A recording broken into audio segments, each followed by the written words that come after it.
Okay, we are back. Seeking Sister Wives, Season 4, Episode 8. I'm in love with your big... sad sack. brain. Which it was funny because on our TV it just said, I'm in love with your big ... I'm sure they did that on purpose. I'm sure that they absolutely were like, oh, what if it... And it was like brain, and it's like... At least somebody's trying to be entertaining on this show. I know, thank goodness for that. Typical, we see 4 of the families, and they're all... boring, disillusioned, or just really stupid. Just not a lot is happening. I needed more to happen.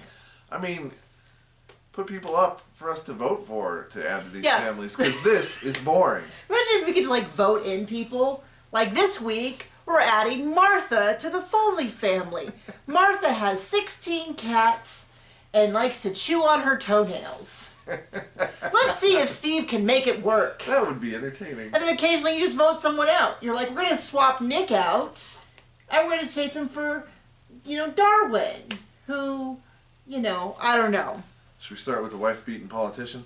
Yeah, that was wild. So Epps, Marcus Epps, he's in Florida, and John goes, he wasn't a politician in Florida, and of course I don't pay attention. The whole season they've been like, oh, well, we live here, but we like Florida a lot. So I decided, well, I will Google him and find out where he was a politician. Because you know who I want representing me. Somebody who's only there half the time, if that. Enough about Dr. Oz.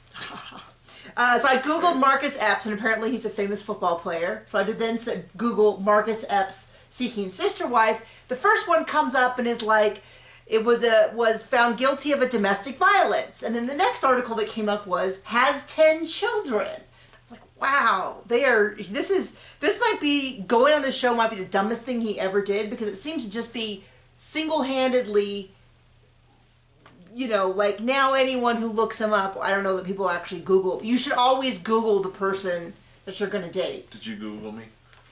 Did Google exist back then? Yes. I'm kidding. That's a joke. Oh, so you did. I'm gonna find nothing. Gosh, I don't know. That's a great question. Now I do. Like, now I Google everyone. Oh, now you Google your dates? No. Now I Google, like, I Google everyone. Like, if I meet someone, especially because I meet a lot of authors because of my business, I always will look them up on Amazon, look at all of their backlist, what they do, how long they've been published, all that. I Googled you. So he has a pretty... Did you really? Yeah. What did it come up with? Geology stuff. Was it geology stuff? Yeah. Not archery stuff? No. That's interesting. Okay, then. Epps, we don't see any of Taryn in India really this episode. We see, and not Vinny or whoever he was, it is Janae. So he has flown in someone from Atlanta. I said he Instacarted her. Didn't tell her about, polygamy. I said he Instacarted her, and you said... I don't know what I said. What did I say? You said, I don't know what that is.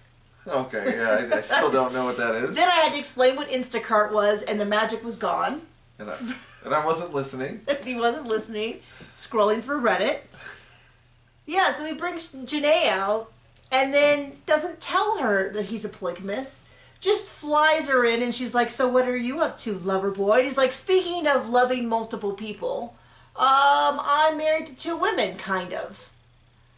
And then she's like, what did she said something like, she said something like, I'm not mad. No, wait, I am mad. I am mad that he did that. And then he's like, well, I don't know that I'm winning this argument. And I'm like, it's not an argument. Well, what did you write down? John, for the first time ever, has added a note to my notes. He leans over, grabs my pen, writes one word, and what does it say? Manipulation. I mean, he's a politician, so I guess it's in his blood. Doesn't make it right. No, it absolutely doesn't. Just like a psychopath doing psychopathic things. Doesn't make it right, just being who they are. So yeah, so he invites her out to be on a TV show. I'm sure he's like, they're interested in my love life. I'd love to have you come. I've always been into you. I'll tell you what, dating would not be nerve-wracking if you were just playing the odds. If you were like, I'm just going to hit on everything that moves, And anything that gets into my net is good enough. Like, because when I was dating, I was looking for the person I want to spend the rest of my life with, share everything about, and I didn't want to screw up and scare him off too quickly or any of that. That's a little nerve-wracking. You felt that way too? If I was just playing the numbers game, it would have been a lot easier. It'd be like, you miss 100% of the shots you don't take. Everyone you see, hey, baby, what's up with you? I mean, then this whole thing where he's like, well, I have sex with them every day, each of them. I don't know why so many guys... I'm not on the single scene. Is that something that, like, women are like, wow, you have sex multiple times a day with multiple people? Well, I gotta get me some of that. Sloppy seconds? Is that what they call it? Yeah. I mean...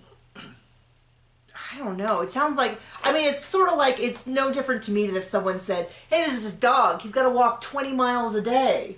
Lucky for you. It's like, that sounds like a lot of work. It sounds like the opposite of Charlie Sheen. It sounds like losing. Losing. What was it, Tiger Milk? What was it he was always going on about? I don't know.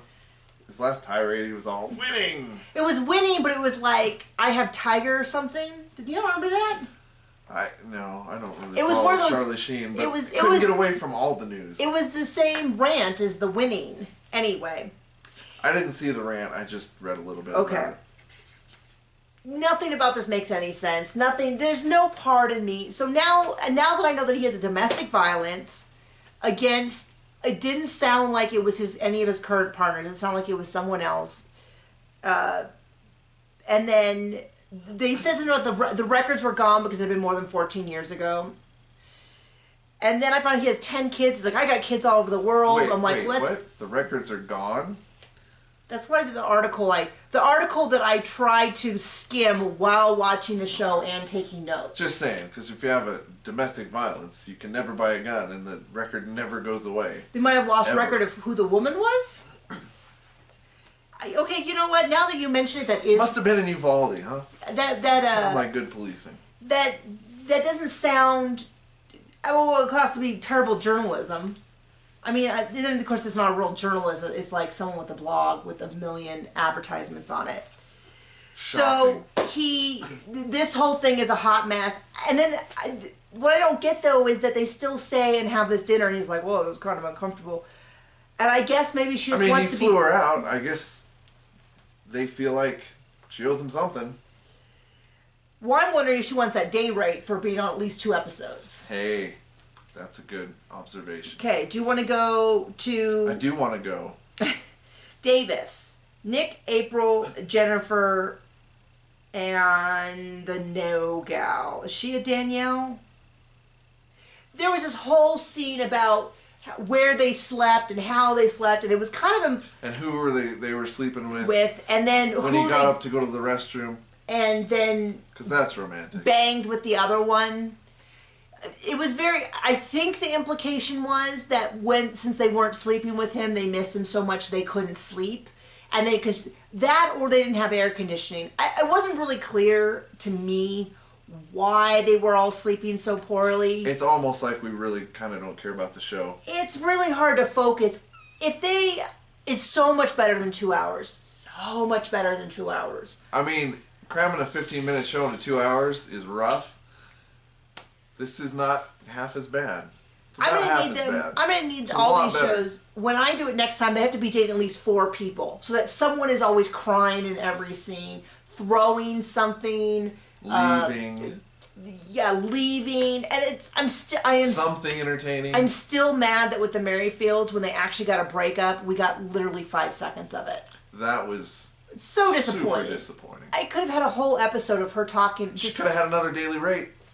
About how weird looking he was and how Danielle smells like pickles all the time. And I don't even care, just lay out every bit of dirt. He kisses like a wet fish, She has the personality of a smooth stone. He showers in his boots. I mean, I don't care anything. I would have been so much more interesting than this. They go into this, you okay? He shouldn't be allowed to wear boots. I know. Take that cowboy hat away from him while he's at it. It's like those country people who've never been to a ranch. That's how they wear their boots. It's, With the pants tucked in. And the whole thing is that he slept with the new girl whose name I just suddenly can't remember. Because we don't care. Because I don't care. The other two girls, April and Jennifer, slept in another bed, and then they got up. Jennifer got up in the middle of the night and like ran into him, and he had sex. They just keep going on about his huge sex drive. And somebody on Twitter said, "I wonder what his sex life would be like if he, ever cooked a meal, worked, drove a car, anything. Like maybe that's some of that energy that's like, oh, I always got to have sex. Maybe some of the energy could go into contributing to the family, because then they show him once again talking." And it's just him, he just read an article and then he just recites a synopsis. And they're like, wow, you're so smart. He didn't write the article. He didn't do the research the article was based on. He read an article and gave a 2-sentence summary and dropped a couple big words. Well, I don't know what that means. I'm sure the article explained it. I bet he didn't know either until he read the article. That's how reading works. I mean, yeah, I'm going to be real mean. He probably still wouldn't understand it, honey. I wouldn't? He. Oh. No, she said that... You're brilliant. Oh. Well, I can read an article and repeat it. I mean, that doesn't... But you also have good understanding and a large vocabulary. You are very... And you're smart. And this is why I married Unlike him. all the people on this show. This is why I married this guy and not someone who somehow convinced me that I should work and my sister wife should work so that he can stay home and read articles and then recite one sentence from them. And I bet you he reads the articles and goes, that's what I'm going to tell him tonight. This word about this thing, matriculation, I'm going to say that line. I'm not going to explain it because that would imply an understanding. I'm just going to say it. So he doesn't drive, doesn't work, doesn't. He's like, oh, well, someone's going to make breakfast. Maybe Mr. Sex Drive could funnel some of that. Too bad a sex drive can't make breakfast. Yeah, like, use some of that to do something. Like, it's not impressive if all you do is sit around and want to be sexually stimulated. I think a lot of people would if they had all their needs met. There's a reason why Elon Musk keeps having kids. I was so going to bring that up. That's why all you got to do is fight on Twitter and have babies with your workers. At work. At work. I mean, that's the thing. What's the thing? Everyone knew this, right? If all of a sudden your coworker who's always making googly eyes at Elon Musk is suddenly 8 months pregnant, you don't think you're putting that together? You're not going, yeah, no, of course she banged him. They think they're so discreet, but it's like, they're in her office for 3 hours having a meeting, and then all of a sudden she's pregnant and making googly eyes and writing Mrs. Elon Musk on her. 3 minutes. You know what I mean? Like, they all knew. This has nothing to do with They all Elon knew Musk. because they were all female and they're all doing the same thing. That's why they all knew. They all knew. They're like, wow, when he banged me and her, that was what, 8 months ago? Yeah, I guess the timing works out right. They back to the Davis. This is not an Elon Musk bitter podcast, although I could do that. Yeah. It'd be pretty easy. I'm just so mad because it's like, oh, well, I need lots of women to satisfy my sex drive. Well, maybe if you had to work a 9-to-5 job at minimum wage, you'd have a little bit less energy. Like, it's not like a big... Well, I mean, use the talents you got, be a... What are they called? Gigolo? Yeah, be one of those. Yeah. Yeah, get paid for it. Put some of that energy to good work. They go, they're coming back, they're asking how things are, and they're like, we don't still know if she's good enough, and she's like, well, I don't really know. I think we have such a good thing right now. I can't imagine bringing someone else on. It's like, and I'm sorry, but they're just... they're not John's type. They're trolls you find under a bridge. John. I know, that was mean. Well, it's not, it has nothing to do with their looks, it's their stupidity that gets things. Yeah. I don't really think a troll's under a bridge is very smart. Okay. Or well-traveled, or well-read. I mean, they're certainly not... These are not women who are looking for... I just don't understand it. I mean, if they're happy, that's their business. But... It's all of our business because they put it on TV. Which is why I don't feel bad making fun of them. You put it on TV, and then you do a show. You're asking for people to comment, and just the result is... I don't get what any of them are getting out of this. Because he's going to keep collecting women and keep, he'll never have to drive again. He's going to get a minivan full of women. Anyway. Foley's, nothing happened this whole episode. They open the episode with him going, well, we had that talk and I wasn't really sure, but now she knows she's open. I don't think she knows. Speaking of dummies you find under a bridge, this guy. What's his name? Steve. So Steve drags his kids on TV to have a conversation that he knows they're not going to be happy with. The son seems desperate for dad's approval, which I get. There's nothing that is pretty normal. Pretty standard for kids. The daughter's gone the opposite way. She just wants dad to stop being a weirdo with her on TV. Well, hopefully not with her, but not with her, but you know what I mean, like dragging her on TV so we can be like, here's a conversation that we've had multiple times and I know you're not happy with. Now tell me how you feel. And she does that, then he's like, wow, I just wasn't expecting that. Except I guess his theory was that she would feel so put off by being on TV, she would finally relent and say, whatever makes you happy, Dad. But she didn't. And he's like, well, I just don't... She's her own person, and good for her. I don't know what I'm going to do. We all know what you're going to do. You're going to keep banging two women. And you're going to say it's your daughter's decision if she doesn't want to have a relationship. We all know. We all know what's happening. We all know what's happening. He's not going to pick his daughter over his sex drive. If I never have to hear... I mean, I'll tell you one thing. I never thought I'd say something nice about Garrick. Wow, ever. Let's hear this. But the fact that he does not every single week talk about his ginormous sex drive is the one thing he has going on this whole... Him and the Magician. The Magician.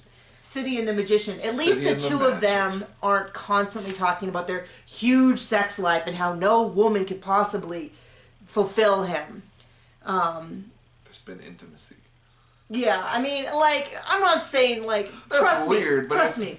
Okay, it hurts me to say anything nice about Garrett. Crazy eyes, crybaby, you know, tricked his wife into getting a divorce so she has no legal protection for him. And tucks his jeans into his boots. Yeah, I know, John. He will never... There's no amount of forgiveness. You don't get to live that down. I mean, if you're a female, sure. But if you're pretending to be a cowboy, Lord, no. There's no forgiveness here. But then he says, well, we're confused. No, you're not confused. It's been really clear. I mean, then he explains how his daughter's never been okay with this. It doesn't sound like you're very confused, are you? Back to Steve. They're going to let her process, and then she knows that she can come talk to us when she's ready. Does she? Does she, Steve? Or do you only go talk to her when there's cameras around? Then, Brenda and April, the new one, who's like half her age almost, go out to a meal, and it's kind of like, well, we should be friends. Yeah, I guess that's okay. So we should do more together. Sure, I guess so. And it's just like, I mean, it's clear April's going to say whatever needs to be said so that she gets Steve. Brenda's desperately wanting something that April's just not interested in. And Steve doesn't really care so long as everything on the surface is fine and he gets two women. He gets to keep being intimate with two women. They even ask April, the producers, you know, do you think you love her? And she's like, well, I mean, obviously in a different way, but maybe, possibly. And it's like, I tell my female friends all the time I love them. You tell your guy friends, hey, I love you, man. Well, the ones I like, yeah. Yes, not all of them. But like my best friend, you know, we'll say, you know, I love you, you know, I'm thinking of you, all that kind of stuff. There's no confusion that I love them differently than I love John, right? There better not be. Do you love your guy friends the way you love me? Hell no. Okay, so like it wasn't that different. I don't love my family the way that I love John. Stop it, stop it. We'll just stop there. We won't finish it. I don't love John's mom the way that I love my friends. Like this idea that like we have to clarify that she won't love Brenda the way she loves Steve. It's like, yeah, no, we all knew that. But even then, she's the like, other family. Even though. Oh, the Davises made a big deal about how they weren't in the room when Jennifer and Nick had sex. Like, that would be too weird. And it's like, oh, yeah. Oh, good thing you clarified all, you know. And then the whole next episode, they're all horny in a hot tub. That was last episode. That's what I said. Oh, they said next episode. I said last. Okay. They made this big, but they all sleep together in the same bed, but it would be too weird for them to have sex. And she's like, well, I don't mind if I hear it. But seeing it would be different. And I'm like, okay, wait, hearing it's okay? I mean, like, it's just... And I'm sure he is not... Based on the way he talks about his sex drive, I'm sure he's not a quiet, demure lovemaker. Where are we? I don't know, but I want to get that image out of my head. Okay, the Merrifields, Garrick and Danielle, they're trying to get a hold of Bert. She doesn't answer when it looked like, it was a little confusing back and forth, but it looked like she didn't answer when Danielle called, but she answered when Garrick called. But that was a little unclear because maybe she called back, it was a little, but my first impression was like, yeah, I wouldn't answer when Danielle called either. I'd wait till it was Garrick. It's been a year now. She still doesn't have the paper. Oh, it's been years now. They're still using this translator app. And they're showing it, and he's like putting in full, like, The Hobbit, and then like wanting to translate. It's like... Speaking of dummies you find under a bridge. Garrick, Danielle, Bert. The whole lot of these idiots. Yeah, Garrick definitely has like some you can't, troll vibes. Tell you what, I worked with Peruvians. I learned Peruvian Spanish pretty quick, so I could work with them. And they learned... Didn't want to marry him. Didn't want to take him home. But I wanted to have a good working relationship with them, so I learned how to speak their language. At least enough to get by. And they learned English, and between us both, we could get something done. Yeah, and they had to learn, like, ranching terminology, like fencing and irrigation canal. Stupid horses. Anyway, they're having problems with the lawyers. She doesn't seem... She's taking care of her mother, and they're like... They just keep putting... Occasionally, someone else will bring up, like, are you sure she wants to leave her mom? Should they're really that close and her mom's sick? And it's like that you should be considering that. And it's funny to me that people doesn't matter according to Garrick. In the same sentence, say she wants to come to the U.S. for a green card, and they'll also say she doesn't want to leave her mother. And it's kind of like, yeah. But if she doesn't want to leave, he'll just go down there. That was such a weird twist at the end. Let's get through this part first, and we'll go. Her brother and sister-in-law, who they say they are very close to. I don't think that they're very close to anyone. I think they're like those weird people that you like, they'll occasionally go, you're my best friend, and you'll be like, I'm your best friend? Oh, you need other friends then, because we only talk like once every 3 months. Aren't they sisters? Well, Danielle's brother and sister-in-law. Brother, okay. But she says we're very close to them, and their entire thing is like this. Garrick will say, I'm going to say something incredibly stupid. I mean, it's about what I'd do if I was the big brother, and I'd be like, you're a dumbass. But I can't say that on TV. They'll say something dumb, and then the brother and sister-in-law will kind of look at them and go, okay, is it possible this is a bad idea? Not the best idea. Like that level of like, this is the stupidest thing I've ever heard. Yeah. How do I say this so I'm not a jerk on TV and don't get them to, they don't kick us, they don't just get up and leave, but I can still explain myself. Is there any chance that maybe she doesn't want to leave, she wants to stay with her mom? And they're like, whoa, that never occurred to us, you know, that kind of thing. I'm just shocked that it would never occur to them. And if you go back into a previous season, you can see that they had some real concerns, especially over this whole, like, she's going to immediately start having babies, and they're concerned that Roberta might be... She's like, I don't think they're scamming us. Roberta's scamming us. I don't think so either, because the way she cries every time she sees Garrick, she's clearly not right in the head. She's clearly got... Truth bomb. She's really into him, but the reality of leaving your country, your language, your culture, your family, moving to another country with a totally different climate, to go live in, you might just be an indentured servant, because that's kind of what it sounds like. I mean, yeah, the polygamy thing, there's no part of it that's selling it to me. Certainly Garrick is not, what do you call it, they're trying to say it's a feature, and I'm saying it's a bug. Like, this is not something... This does not make the situation better. And then right at the end of the episode, I think it's next week's episode, is... it looks like he's saying, well, if she doesn't come, we'll still be a family, and I'll go down there, and she'll have babies. Pretty sure he said that last season. Well, if she can't get over here, we'll just move down there. Oh, that was last season. But they now build a house. There's that, and then next week we see Tasha call Obsidian. And housing prices are doing what right now? Right now, today, they're starting to stabilize. Yeah. We'll see. It's still going to be a good market for a while for sellers, but yeah. I'm guessing that she is not he said that before. I don't remember her saying that. It'll be interesting to see because I think the idea of her packing up and leaving her family's a little different. She's old wife, so new wife gets the precedent in these things. And so we're going to see. And then I'm looking forward to next week. I'm hoping there's fireworks, but it's going to probably not be, which is Tasha asked if they've been intimate yet. And he has to say yes. About 2 seconds after we met, we immediately started banging. And I'm hoping Tasha says, well, I thought we were going to kind of talk about that first or do a phone call. I mean, I don't care about fireworks. I just want to see some fire. I just want to see something happen. My thing, though, is probably what's going to happen. She's going to say, oh, good, as long as you're all having a nice time. I'm here with the kids. That kind of thing. Okay. We're coming up on the end of the season. I want some big fireworks. I want Janae. I just want some explosions. To just lay it out. This is the stupidest thing she's ever heard of, and she's offended that anyone thinks this is that she doesn't deserve better than this. I'm counting on someone at some point saying something interesting. It's got to happen. Well, I mean, there is us. There is us. Okay. Bye, everyone.